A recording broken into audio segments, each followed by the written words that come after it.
ওরে আমার মা, ওরে আমার বোন, কানেতা হতে হবে। কানেতা কাকে বলে?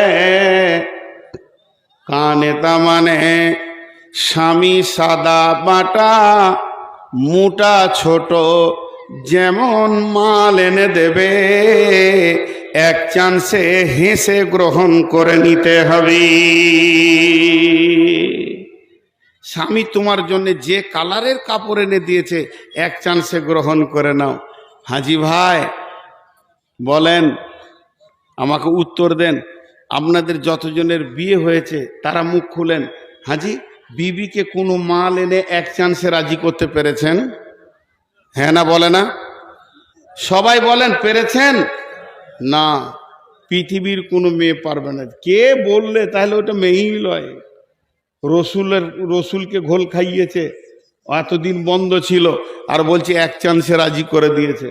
তাহলে আসেন আপনাকে পরীক্ষা করে নি, এখনই আমার কাছে ল্যাবরেটরি আছে পরীক্ষা করার। তো হতে পারে না, কারণ ওটা মেয়েদের অভ্যাস। আল্লাহর নবী বলেছেন কঠিন কিয়ামতের দিনে যেমন পৃথিবীতে বিশ্ব সুন্দরীর প্রাইজ দেওয়া হচ্ছে, বিশ্ব সুন্দরী যে মেয়েগুলি হয় তারা প্রাইজ পায়, তেমনি আল্লাহ কিয়ামতের দিনে বিশ্ব সুন্দরীর প্রাইজ দেবেন। আর আল্লাহর প্রাইজ মানেই হলো জান্নাত। অতএব মা আমার, বোন আমার, কান করে শোনেন, সেই দিন বিশ্ব সুন্দরী কে হবে? যে মেয়েটা দেখতে অতি চিকন, যার নাকটা ভালো, চোখটা ভালো, চামড়াটা সাদা, ওই মেয়েটি আল্লাহর কাছে বিশ্ব সুন্দরী প্রাইজ পাবে। আর যে মেয়েটা হলো কালো, দেখতে ভালো নয়, ওই মেয়েটি প্রাইজ পাবে না। এটা হতেই পারে না, না না না, এটা হবে না। তাহলে বিশ্ব সুন্দরী প্রাইজ কোন মেয়েটা পাবে? বলে ওই মেয়েটা যাকে স্বামী, যার দিকে তাকালে স্বামীর কলিজা ঠান্ডা হয়ে যায়, আর বাইরে থেকে সফর থেকে আসলে স্বামীকে প্রথম চান্সে খুশি করে দেয় এবং কলিজা ঠান্ডা করে দেয়, ওই মেয়েটি বিশ্ব সুন্দরীর প্রাইজ পাবে। মেয়েরা এটা পারে না। আমি আমার বিবিকে বলছি, রাত জেগে জেগে জালসা করি, তো যখন ঘর ঢুকবো তো কিছু বলিও না, 1-2 ঘন্টা থাকবো, ঠান্ডা হব, তোমার যা অভাব অভিযোগ আছে বলিও। তো বলবে আমি খেপি নাকি, তুমি কোথা থেকে কষ্ট করে আসবার বলে দিব। কিন্তু ওটা বললে যখন, তো মনে হচ্ছে যে আর বলবে না। রাত 1:30টায় ঘর ঢুকেছি, হুট করে বলছে তোমার হুঁশ আছে, ঘরে টাকা পয়সা নাকি, কষ্ট করে চলছি, মেরে দিল। এটা হতেই পারে না। মেয়েরা এক চান্সে যত দামি মাল নিয়ে যাবেন, খালি এমনি করে দেখবে, কাপড়টাকে দেখতে দেখতে দেখতে দেখতে বলবে দেখো তো কেমন মাল আনছে, রংটা ভালো লাগে। খায়রুলের বাপকে দেখো তো কত ভালো মাল আনছে। আরে সালা, জান জ্বলে গেল। হ্যাঁ, তোকে এত দামি মাল দিও, তোর দিল পেছি না। আল্লাহ রসুল, আল্লাহ বলছে তুই কানেতা হয়ে যা, স্বামী যেমন দিবে, তোকে যেমন করে সাজাবে, ওর চোখে যেমন ভালো লাগবে, তুই ফার্স্ট চান্সে হেসে কথা বল। কিন্তু মেয়েরা পারে না। জি ভাই, এ দুঃখ রাখবো কোথা? এ দুঃখ রাখার জায়গা নাই। মেয়েরা পৃথিবীর সব একই। এক বুড়ি থালা মাছতে গিয়ে নদীতে পড়ে চলে গেছে লাশ হয়ে ভেসে। তো বুড়া তখন বলছে, ওর পুতা বলছে, এই দাদু, পেপার পড়ে লাভ নাই, বাইরের খবর বাদ দাও, তোমার বুড়ি বিছানা খালি হয়ে গেল। তখন বলছে মোড়ে পড়ে গেছে নাকি তোর দাদি? বলে হ্যাঁ। বলে চলো লাশটা নিয়ে আসি, জানাজা পড়বো। একসাথে তো 80 বছর থাকলাম, তো জানাজা তো পড়তে হবে। তো উজানে লাশ খুঁজতে যেতে, লাশ উজানে থাকবে না ভাটিতে থাকবে? ভাটিতে। তো উজানে খুঁজতে যেতে, তো ওর পোতা বলছে দাদু, বুড়ির প্রেমে কি মাথা গোলমাল হয়ে গেল, উজানে লাশ যায়। বলছে এই বুড়িটা তোর না আমার? তখনই তো কাবু বলছে হ্যাঁ ওটা আপনার। বলো ওকে আমি বিয়ে করেছি 80 বছর, জীবনে সিধা পাইনি, ওর মোড়ে উজান যাবে, ওর লাশ উজানেই পাবো। জি, 80 বছরে সিধা পাইনি। আজীব ব্যাপার, ভ্যানের মতো রিংটাল। আল্লাহ তাবারাক ওয়া তাআলা বলছেন তুমি কানেতা হয়ে যাও। তবে মা আমার, বোন আমার, বেটি আমার, সকলে নিয়ত করেন আমাকে একটা করে দেশি মুরগির ডিম দেবেন, আপনাদের হয়ে ওকালতি করে দিচ্ছি। আল্লাহর নবী কে বলছেন, যদি কোনো স্বামী বখিল হয়, ও এমন হারকিপটে মাল, দামি কাপড় কোনো দিন দেয় না, একটা ঈদ বকরিদে পরবে সেটাও দামি দিচ্ছে না, শীতের সময় বলছে বড়লিন বড় প্লাস দাও, বলছে খেপি রে সর্ষের তেল মাখ ভালো থাকবি। এরাও এত হারকিপটে, মার্কেটে টন টন মাল চলে গেল, মৌসম্বি গেল, আপেল গেল, লেবু গেল, 1 কেজি কিনার মাল লয়, ইলিশ তো দূরের কথা, পুঁটিও কিনে না, হারকিপটে মাল। কোনোদিন মাংস কিনতে যায় না, আর পরের পেলে খেতে ছাড়ে না। এরকম হারকিপটে আপনার এলাকায় আছে আর আছে কি না? ও আমার মা, ওরে আমার বোন, আপনার স্বামী যদি হারকিপটে হয় তো আপনি ওর টাকা চুরি করে ইলিশ মাছ খান, গোনা হবে না। হ্যাঁ, টাকাকে চুরি করে নেন, চুরি করে ইলিশ খান, লেবু খান, আপেল খান, কিন্তু ওই মাছের কাঁটা আর মাংসর হাড় আর লেবুর ছাল অন্য জায়গায় অন্য জনের অংশে ফেলে দিয়ে আসবে। হ্যাঁ, আর আলু আর ডাল ভাত রেঁধে বসে থাকবে, তার আগে মাছ শেষ। জি, ওটা তুমি কিনে ছেলে পিলে খেয়ে নাও আর হাঁড়ি ধুয়ে রেখে দাও। বকিল হারকিপটা ওরই মাল চুরি করে খাও, কিন্তু ওর মাল চুরি করে তুমি তোমার বাপকে, ভাইকে, বোনকে দেবে, এটা হারাম। ওটা আসছে কোরআনের আয়াতে। কিন্তু চুরি করে খাওয়া যাবে। কতটা? যতটা পরিমাণে তোমাকে খেতে লাগে, বড় প্লাস বড়লিন কিনতে লাগে, ওই পরিমাণে চুরি করতে পারো। 2টা বাদাম খেতে মন গেছে, চুরি করতে পারো, কারণ ও হারকিপটে মাল। কে বলেছেন? বিশ্বনবী। কোথায় পেলেন? দলিল নেন। বিশ্বনবীর চাচার নাম হচ্ছে আবু সুফিয়ান, হারকিপটে মাল ছিল। বিশ্বনবীর নিজের চাচা আবু সুফিয়ান হারকিপটে মাল। আবু সুফিয়ানের সঙ্গে হিন্দার বিয়ে হলো। ফাতে মক্কার পর হিন্দা ঈমান আনলো, তওবা করলো। বিশ্বনবীর চাচা আমির হামজার কলিজা চাবিয়েছিল হিন্দা। সেই হিন্দা যখন তওবা করলো, ঈমান আনলো, আবু সুফিয়ানের সঙ্গে তার আগে বিয়ে হলো। এই আবু সুফিয়ান এত হারকিপটে মাল, ভালো জিনিস কিনে না। বিশ্বনবীর কাছে গেল হিন্দা, গিয়ে বলছে, ও বেটা মোহাম্মদ, তোমার চাচা বড় হারকিপটে মাল, কিছুই কিনতে চাই না। তখন আল্লাহর নবী বললেন, চাচি জি, হারকিপটেদেরকে জলসা করো, পারা যাবে না। তোমাকে আমি আখেরি পয়গাম্বার পাওয়ার দিছি, চুরি করো আর খেয়ে যাও, গুনাহ হবে না। কুলপি মালাই খাও, গুনাহ হবে না। জি ভাই, আপনারা যদি উঠেন তো আমি কালেকশন শুরু করব, মাদ্রাসার লস করব না। জি, আল্লাহর ওয়াস্তে বলছি, হাতগুলো ধরে বসেন। আর মাঝে একটা ছোট্ট কথা বলছি, হজ বা উমরা করতে চাইলে আমার নাম্বারে যোগাযোগ করবেন। মাদ্রাসার সেক্রেটারি যে আছে ওদের কাছে আমার নাম্বার আছে, যোগাযোগ করবেন। আমি নিজে ট্রাভেলস খুলেছি, হজ এবং উমরাতে লোক নিয়ে যাচ্ছি, সহি শুদ্ধভাবে মক্কা মদিনার সমস্ত ইতিহাসগুলো নিজে থেকে ঘুরিয়ে বুঝিয়ে দেবো কোন জায়গায় কী ছিল। এটা আমি বলে নিচ্ছি, হজ বা উমরায় গেলে আপনারা আমার সঙ্গে যোগাযোগ করবেন। তো যে কথা বলছি, কান এটা হতে হবে, কিন্তু অতি বকিল হলে ও চুরি করে খেতে পারে। এরপরে আল্লাহ বলছেন, ওয়াল হাফিজাতুল লিল গায়বি বিমা হাফিজাল্লাহ। মেয়েদের কাছে 3খানা মাল আছে,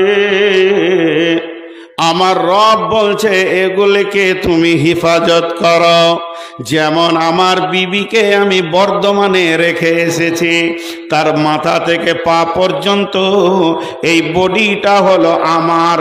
ওটাকে দিয়ে কাউকে আনন্দ দিতে পারে না, মুখে হেসেও আনন্দ দিতে পারে না। 2 নম্বর, একটা পুরুষ মেয়ের পেটে তার সম্পদকে পৌঁছিয়ে দেয়, এটাকে ওষুধ খেয়ে নষ্ট করে দিতে পারে না। 3 নম্বর, আমার ঘরে চাল ডাল যা আমি রেখে এসেছি এগুলোকেও যেন নষ্ট না করে দেয়। যে আমার আল্লাহ বলছেন, ওয়াল হাফিজুনা লিল গায়বি বিমা হাফিজাল্লাহ, তোমরা ওই মালকে হেফাজত করো। স্বামীর মালকে চুরি করে বাপ ভাইকে মাকে দিয়ে দিও না। এমনকি স্বামীর মাল চুরি করে দানও করতে পারো না, স্বামীর বিনা পারমিশনে তোমার দান করা যাবে না। তবে তোমাকে খেতে যদি মন যায়, আর স্বামী যদি এনে দেয় চুরি করা যাবে না। আর স্বামী যদি হার কিপটে মাল হয় তাহলে চুরি করে খাওয়া যাবে।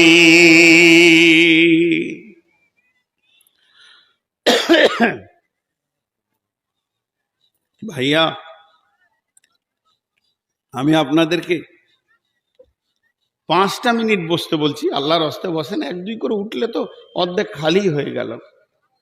আয়াতটা আর মাত্র 1 লাইন আছে, আর একটা বিষয় আছে, বেশি নাই, বেশি নাই, আর একসঙ্গেই ছেড়ে দিব।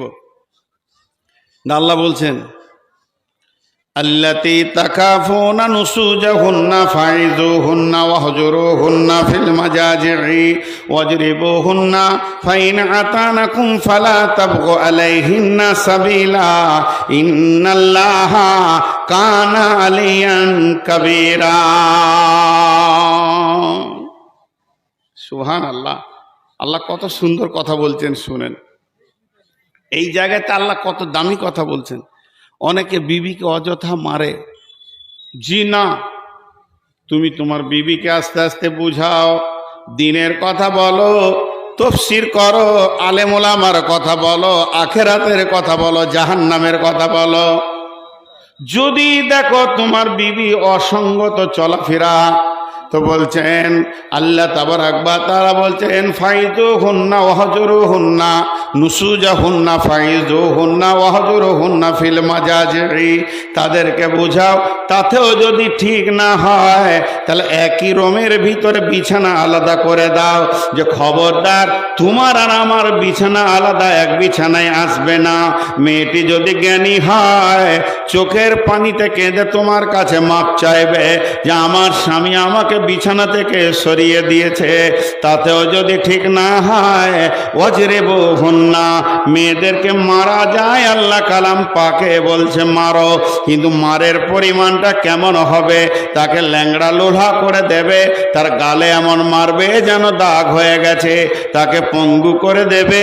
আর কালকে তুমি ডাম্পারে অ্যাক্সিডেন্ট হয়ে মারা যাবে, পরশুদিন মেয়েটা আর বিয়ে হবে না, এটা তুমি করতে পারো না।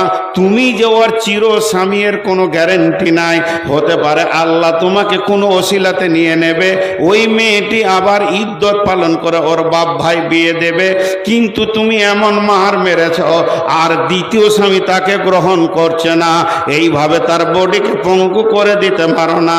আল্লাহ বলছে মারার জন্য কোনো ওসিলা খুঁজো না, তার কারণ ওটা তোমার শ্বশুরের বেটি, তোমার সম্বন্ধীর বোন, তোমার আপনার কিনা শাশুড়ির বেটি।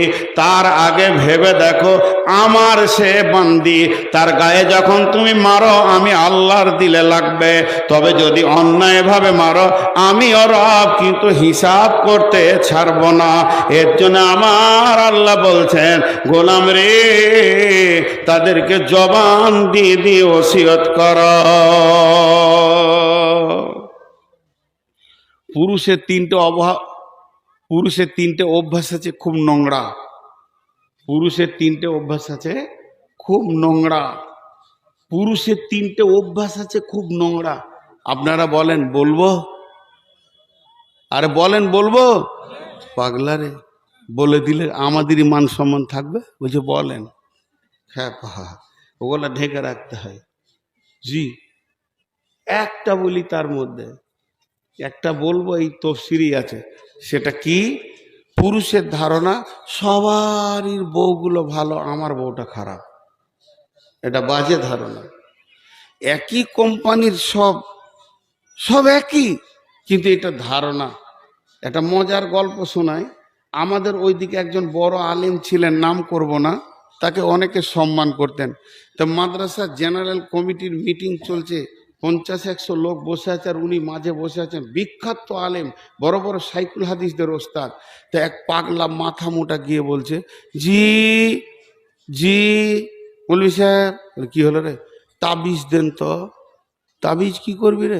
আমার বউ কথা শুনে না। উনি বলছে পরশু আসবি, যা ভাগ ভাগ, পরশু আসবি। দেখছে মাথা মোটা, ওর মনে থাকবে না থাকবে, পরশু বলে দিয়ে ওকে তেড়ে দিয়েছে, চলে গেল। ও আর মনে থাকবে না? ওর আবার মনে না থাকে, ও পরশু দিনই চলে এসছে। জি তাবিজটা দেন তো। যে তাবিজ লিবি, ওকে ঘরের ভিতরে ভরেছে, তো হুড়কা লাগিয়েছে, মোটা লাঠি ধরে বলছে বস এবার তাবিজ দি, মেরি ফেলে দিব তোকে। বলছে এটা কোনো তাবিজ হলো? ঘুরিয়ে আমাকে মারছে, আমি বউ, আমার বউ আমাকে দেখতে পারে না, আবার ঘুরিয়ে মারছে। তখন বলছে এইটাই তোর তাবিজ। তোকে নিচে বসিয়েছে, বস এখানে। মৌলানা উপরে বসেছে, তো বলছে আস্তি করে বলছে ধীরে ধীরে, যাতে ওর মাথায় ঢুকে, আরে পাগলা, মেয়েরা ওই রকমই, আমার বউটাও আমার কথা শুনে না। আমি চালাক বলি, কাউকে বলি না, তুই খ্যাপ বলি বলছিস, লিয়ে থাক গা, অতি ছেলে পিলে হবে দেখ গা। ওর মাথায় যে ঢুকে গেল যে এত বড় মৌলবীর বউ কথা শুনে না রে, তা আমারটা না শুনুক গা, বেশ শান্তি চলছে এবার। জি, একজনা ঘরে বিবির সঙ্গে ঝগড়া করে, তুমি তোকে দেখে নিব, তোকে দেখবে কি দেখবে তুমি, তোকে দেখে নিব, কি ভেবেছিস হযরত উমর এখনো বেঁচে আছে, তোকে আমি দেখতে পারবো না? বলে উড়ে গে বেরিয়ে গেল হযরত উমরের কাছে।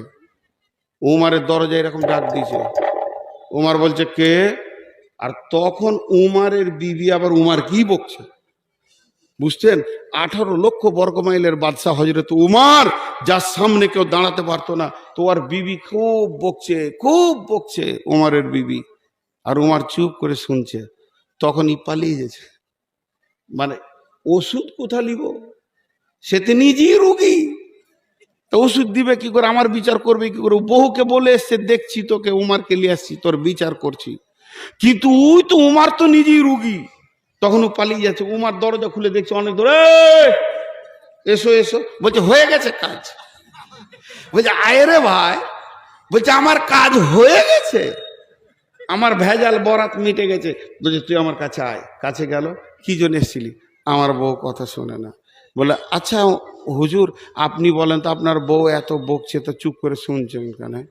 বলছে খ্যাপা শোন, আমার বিবি আমার কাপড় সাফ করে, আমাকে রান্না করে খাওয়ায়, আমাকে মাথা হাত পা দেবে দেয়, ঘর বাড়ি সাফ করে, আমার ছেলের পায়খানা পেশাব সাফ করে, আমার ছেলেকে দুধ খাওয়ায়, সে কোলে করে পেটে করে আমার সন্তান মানুষ করেছে। এতগুলি যখন সে আমার করেছে, তো দুটো কথা বললি তো কি আমি চুপ করে শুনছি? বলছে হুজুর ওই জন্যই বলছি আমার ভেজাল চুকে গেছে, আর বিচার করতে হবে না, ও বকুক গামে আমরা শুনবো। শুনছে বসে, দেখে স্বামীটা এত ভালো হলো কি করে রে, এত কথা বলেও গরম করা যেছে না।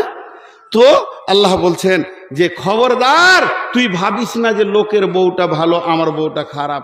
এক বেচারা এই আপনাদের বাঁধের ধারে জমি এমনি করে করে ঠিক করছে, জমির আয়ালগুলাকে, আর তার মাত্র 15-20 মিনিট আগে বিবির সঙ্গে কথা কাটাকাটি করে এসেছে, আর জমির আল ঠিক করতে করতে আধ ঘন্টা পর আর মাঞ্জা ধরে গেছে, তো উঠে দাঁড়িয়েছে, হাতে কুদাল আছে, আর অমন সময় একটা মোটরসাইকেল করে পেরিয়ে চলে গেল, তো বউটা ওর কাঁধে হাত দিয়েছে আর মোটরসাইকেলে যেছে, ওই সুখ দেখে ওর হাত থেকে কুদাল পরে পা কেটে গেল।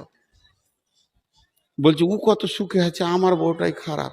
খানিক পর ও টোটো চেপে হসপিটাল যেছে, তো দেখছে সুইচ গেট মোড়ে ওই মোটরসাইকেলওয়ালা বউটাকে মোটরসাইকেলের পাশে দাঁড় করিয়ে দিয়ে এক মৌলবীর সঙ্গে কথা বলছে। ওই মৌলবীটা আবার আপনার গাঁয়ের মসজিদের ইমাম। তো আমাদের ইমাম গল্প করছে, হাত পা চিকিৎসা করে, ইঞ্জেকশন নিয়ে, ব্যান্ডেজ করে, ওষুধ নিয়ে এসে ঘর ঢুকলো। তখন জোহর আসর নামাজ পড়ে মাগরিবের পর ইমাম সাহেবকে পেয়েছে। ইমাম সাহেব বাড়ি গিয়েছিল, মাগরিবে এসে, যে মাগরিবে ওর রুমে গিয়ে বলছে মৌলানা একটা কথা জিজ্ঞেস করছিলাম, আজকে বেলা 12টার দিকে, 11:30-12টার দিকে একটা ছেলের সঙ্গে সুইচ গেটে কথা বলছিলেন, ছেলেটা কোথাকার? বলছে ও ছেলেটা আমাদের গ্রামে খলিল চাচার বেটা, ও বিয়ে করেছে এদিকে লাভাতে, তো বউটা নিয়ে দিকে যাচ্ছিল, আমার সঙ্গে দেখা হলো। কি বলছিল? বলছে ভাই রে, বউকে নিয়ে খুব অশান্তি, একটা তাবিজ দেন। বলছে ওরে কপাল রে, ওরই লেগে পা কাটলো ও শান্তিতে।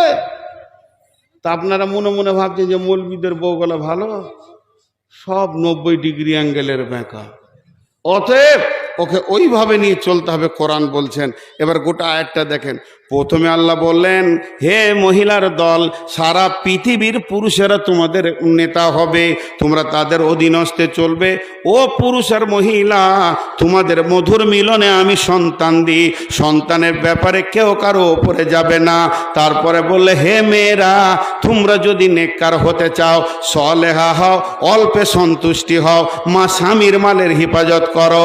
ও পুরুষের দল, তোমরা যদি দুনিয়া ভালো করে করতে চাও তো বিবিকে আগলে রাখো, মহব্বত করো, ভালোবাসা দাও এবং তাকে ধুমক টুমক দাও, প্রয়োজনে একটু আঘাত করো, কিন্তু মারার জন্য রাস্তা খুঁজিও না।